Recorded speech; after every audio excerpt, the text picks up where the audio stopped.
Hello and welcome to Marketing Global Edition with me, Jasmine Montgomery. And me, Piers 𝐻𝐬𝐬. So it's been a really interesting week for the tech sector, Piers. Everyone is talking about a brand that is in some ways the most valuable brand that most people have never heard of. Ah, yes, I think I know where you're going with this. Carry on. Yeah, so Nvidia.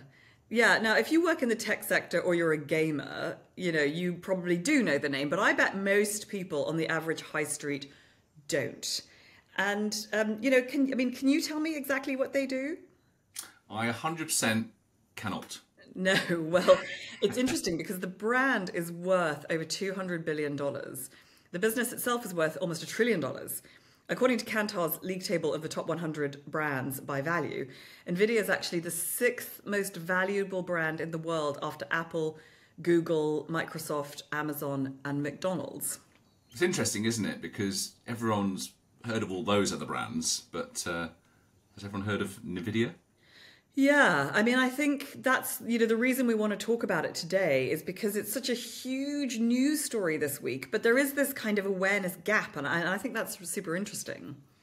Yes, it's a shocker. They lost nearly $600 billion in market capitalization on Monday, which is by far the single greatest ever value wipeout of any company in history. It's massive. Yeah, it's incredible. $600 billion is more than the entire market capitalization or, value on the stock market of oil giant ExxonMobil or retailer Costco. It's more than those whole companies are worth. Yeah, 600 billion. Before Nvidia, on the 3rd of Feb 2022, Meta lost just under half of that, 251 billion. And that was huge. That's now the third largest daily loss in stock history. Yeah, actually, funnily enough, the second biggest loss was also Nvidia a while ago. So, but this recent slide on Monday knocked Nvidia from its position as the world's most valuable company, which it was. It had overtaken Apple. But I think if you stop most people in the street and say, think of a tech brand, they're going to say Apple, they're not going to say Nvidia. And yet it had actually taken over, Apple and Microsoft, and it was valued at $3.5 trillion. But its loss on Monday this week of $600 billion took it down to only $2.9 trillion, but a little bit less than Apple and Microsoft. It's incredible, isn't it? What's most remarkable is how fast Nvidia grew into be one of the most, valuable brands and how little anyone knows about it. Can you really tell me what they do other than technology? I confess, I had to read about it this week to try and understand two things, really. What did they really do? I knew the name, but I couldn't have told you what they really did. And I also had to really try and understand why their share price took such a tumble. But we're also interested to talk about their brand, right? That's why we're here. And what's next for the Nvidia brand, okay? Yeah, so let's start with, who they are and what they do. Because if you're like me, I had to go and kind of work this out. So essentially, they are the main supplier of AI, artificial intelligence, hardware and software. So they design and supply something called GPUs, which are graphics processing units, for really high performing computing. Think sort of supercomputers. And, for applications in fields like sort of engineering, architecture, construction, media and entertainment, car manufacturing, scientific research, that kind of thing. Yeah, that's already businessy, but they also do have a consumer brand called GeForce.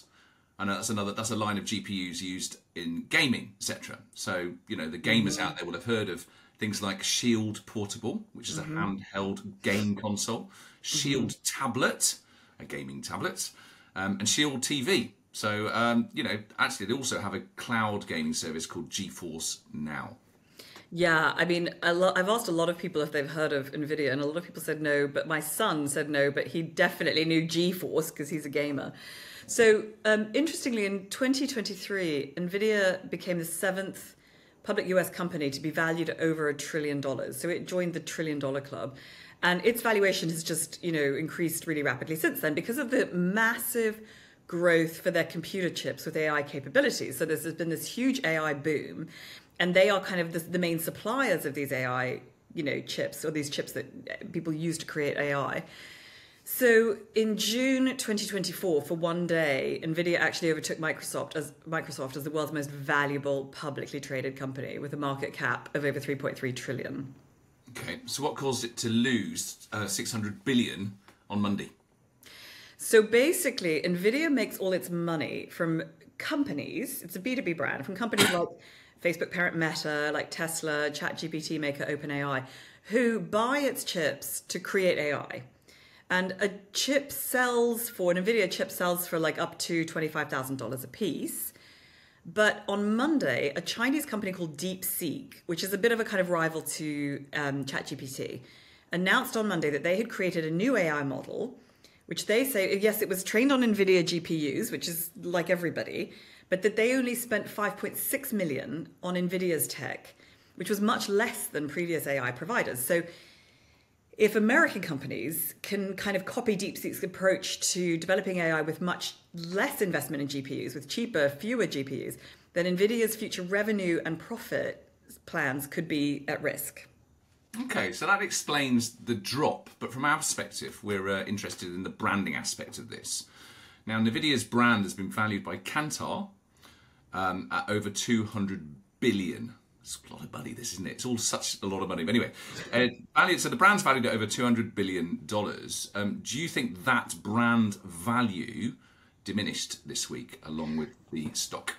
Yes, hugely, of course, for two reasons. I mean, one is to do with the way in which brands are valued. So companies like Kantar look at the market capitalization or the value of the entire business and then determine what percentage of the company's earnings are driven by the brand rather than other factors like price, distribution or product. So if the value of the business shrinks in a day, the value of that brand goes down proportionately. Okay, sure. But doesn't it also say something really interesting about the brand and the business, that the business is at risk of such a huge downturn? Yeah, I mean, I think if I were valuing the brand today, I'd be discounting the brand to some degree because it didn't do the job that strong branding should do, which is to act as shock absorbers to the business in the case of stock market volatility. Yeah, so this isn't general, but this isn't, sorry, about general stock market volatility. This is specific to Nvidia, right? Yeah, I mean, that's a good argument. And I think, you know, that in itself damages the reputation of Nvidia and confidence in the brand, that it's a business that could, you know, have got it so wrong and that isn't necessarily going to justify such a premium in the future or have as much demand as people thought in the future. That definitely does shake confidence in the brand. Okay, so what would you do now if you were Nvidia? So I love to ask that question. Fun question. What would we do if we were running the Nvidia brand?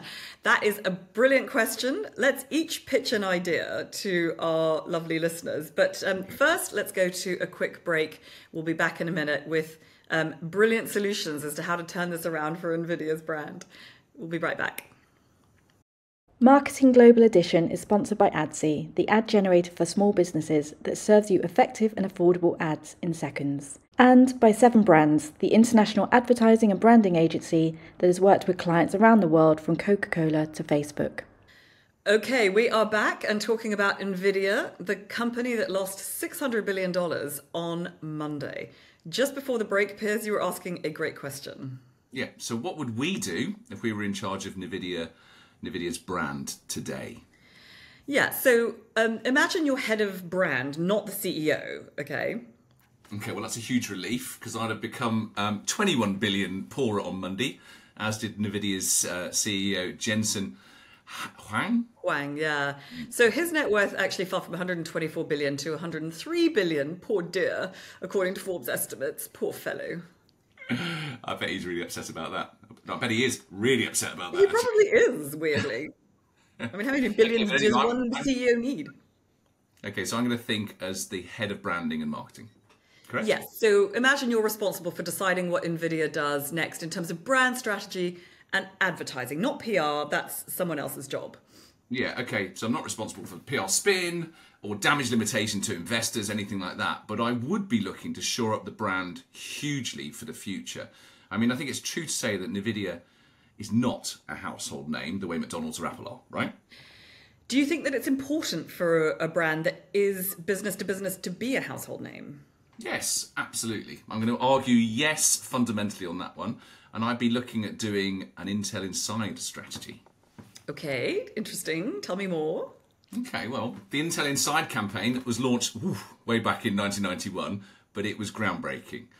It transformed Intel from this unknown behind-the-scenes computer chip supplier to a recognisable consumer brand.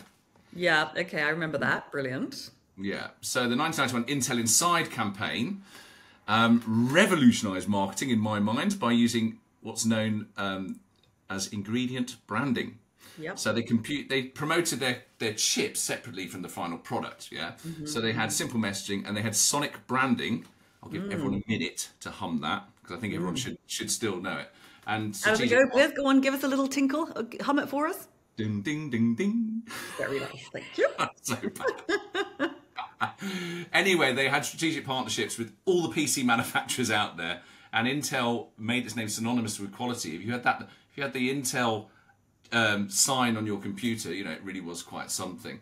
So they set Intel apart from all their competitors, and they managed to turn it into a global tech giant. And you know, actually, there are case studies today still in the business schools about how they've managed to do that. And what exactly did they do from a like advertising marketing perspective? Well, in terms of advertising, it's always what I personally love. They were simple, clean. They were tech focused. They were pretty futuristic at the time, very bold, and they had animations of Intel microprocessors. Woo, doesn't sound so good, does it? But the Intel Inside logo, it's blue and white oval, was displayed everywhere in commercials, print ads, and as I say, on the front of it landed up on the front of PCs and that as well, actually. But the big thing for me and for everyone was they're the first really to crack sonic branding. Yeah, that 5-note ding ding ding ding became one of the most recognisable audio logos in history. Yeah, so I guess in some ways, I mean, Nvidia does have its consumer brands with GeForce and so on and Shield, but Nvidia itself hasn't really reached the level of brand awareness of an Intel. So what would it take for it to get there? Some really, really great advertising. You know, I think at the heart of AI innovation is a really interesting proposition, and they could be owning that for people and really leading the debate on AI. I mean, yeah, get Hans Zimmer to do the sonic branding once he's finished with Saudi Arabia, of course. Okay, I like that. That's a great idea. And you know, I think that Nvidia would be is now, you know, well positioned to do something like an Intel. But I want to build on that and do something even more radical. Go for it. Tell us, what would you do? I would actually do a total rebrand right now at this moment in time. Not just the logo, but the name too. Ouch, really?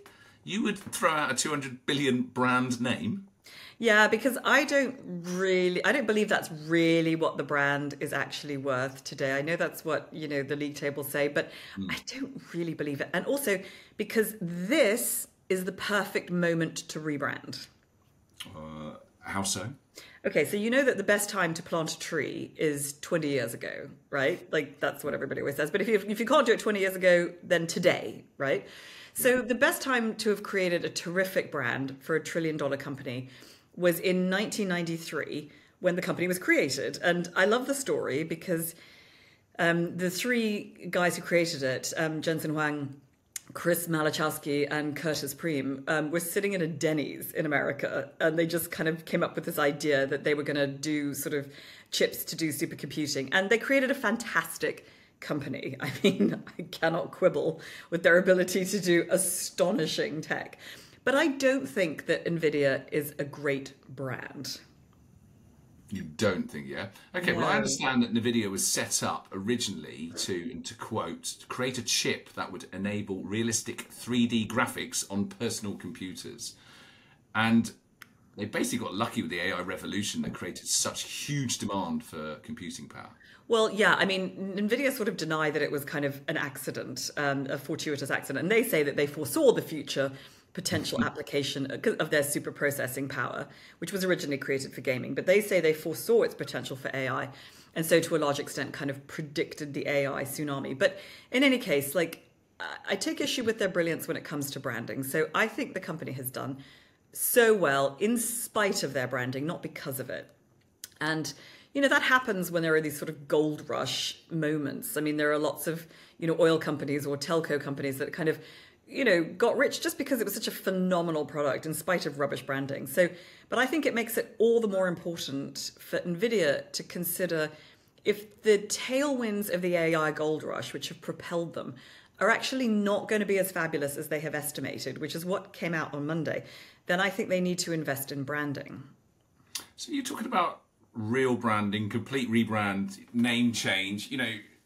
Are you talking name change? What would you call it? And isn't it too late to change the name? No, not at all. It has yet to become a household name. So this is the perfect moment to change the name. One of the questions you have to ask yourself if you're thinking about a name change as a business, there's good reasons to change your name if you've just had a reputational crisis, which they have. But one of the questions you need to ask yourself is how much would it cost to get everybody to know that we've changed our name? Does it require a global ad campaign? No, this is a B2B business. And I'm sure that they have the email addresses of at least 60% of their key customers, the guys at Meta, the guys at OpenAI. They could communicate a name change with the click of an email button.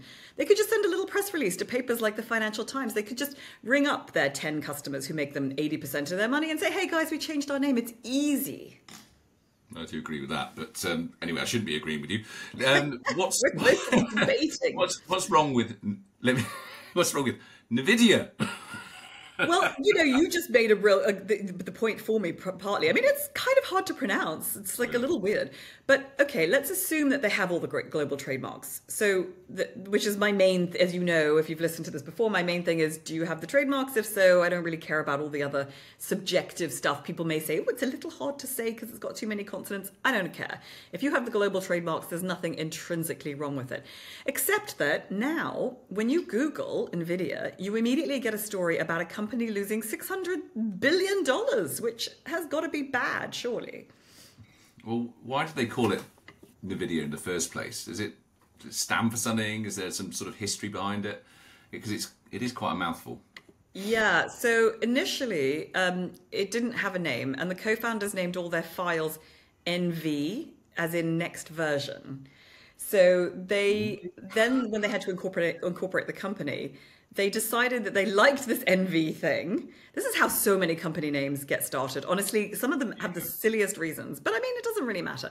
So they said, okay, let's look at words that start with NV, of which there are not that many.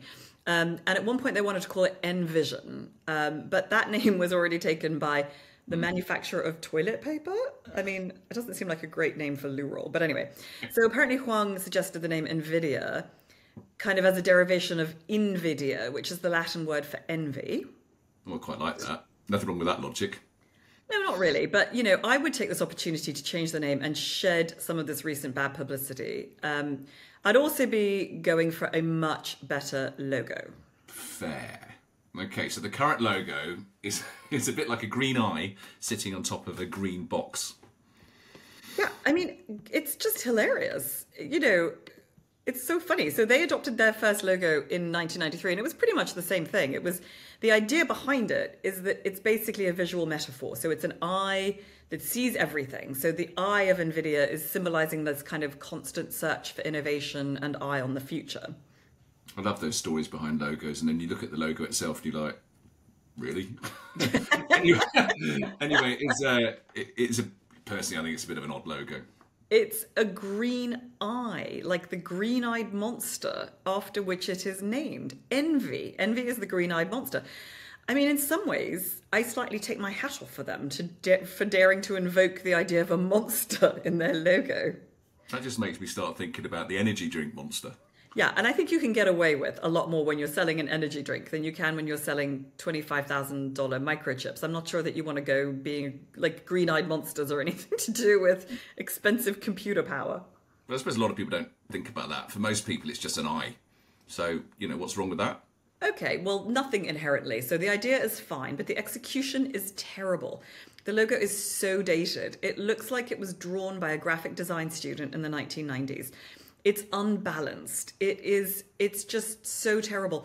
And, it's all focused on this single bright color green, which is a very 90s thing to do, to be a single color kind of identity. And actually, it's very derivative of Microsoft. If you look at Microsoft's 4 green boxes or windows, one of them is almost exactly like the green box that sits behind the Nvidia logo. And you know, actually, a lot of the kind of tech brands do look like they're kind of inspired by Microsoft. But Nvidia really needs to go through the journey that Xbox has been on. So, also created in the 1990s, I think 1999. Like Nvidia's original logo, it had italicized letters and it had a reliance on bright green. They were very similar logos in the 90s. But Xbox has been through 6 brand refreshes since 1999 and really modernized and cleaned up its logo to really look like a world-class brand. And, you know, and Nvidia just hasn't done that. So, but it's very interesting to me that if you look at a lot of the tech brands out there, they have these boxes. There's a square thing that goes on. So AMD, one of Nvidia's big competitors, also has a kind of green box thing going on. Intel is now a sort of blue box. Both of them, by the way, which exist in the Microsoft logo. Intel's blue box is almost exactly like one of Microsoft Windows. So AMD and Nvidia's green box. Oracle and Cisco are kind of different, but like Adobe has a box. SAP has a kind of a rectangular box cut in bits. TSMC has a kind of a globe, but with all these squares, these kind of rectangles in them. There's something about the box that tech brands just always do. So, you know, Nvidia's been riding this gold rush wave, getting away with murder. But once the bubble bursts, the company really needs to look at what it stands for and work hard to justify its price premium. So everything about the brand needs looking at. And given their reputational crisis, I would take the opportunity to redo everything. I still can't believe that you changed the name. I mean, they're finally, after all this, right, for better or worse, they're getting to be known all over the world and everyone is finally talking about them. Yeah, but for losing $600 billion. Well, they've got enough money. Surely they can ride that out. And we're finally getting, you know, global brand awareness, right? Well, that's a hilarious point of view. And I'm sure there are some PR people who would totally agree with you that no bad, I mean, in a sense, no, you know, the whole maxim that there's no such thing as bad publicity. I don't know. Okay, well, there's a debate about changing the name, but can we at least agree on a rebrand visually? 100%. I mean, that logo has to go. Yes, and it seems like they're going to have to work harder than they did before to justify a price premium and lead the market. And that's exactly where strong branding comes in. So what are you saying, that Nvidia should give us a call? Definitely. We'd be happy to help. Okay, well, we will wait for that phone to ring. Yes, while we do that, that is sadly all we have time for today. But we will see you next week. Thank you so much for your company. That was interesting. Thanks, Jasmine. Enjoyed that. Bye-bye, everyone. Bye, everyone.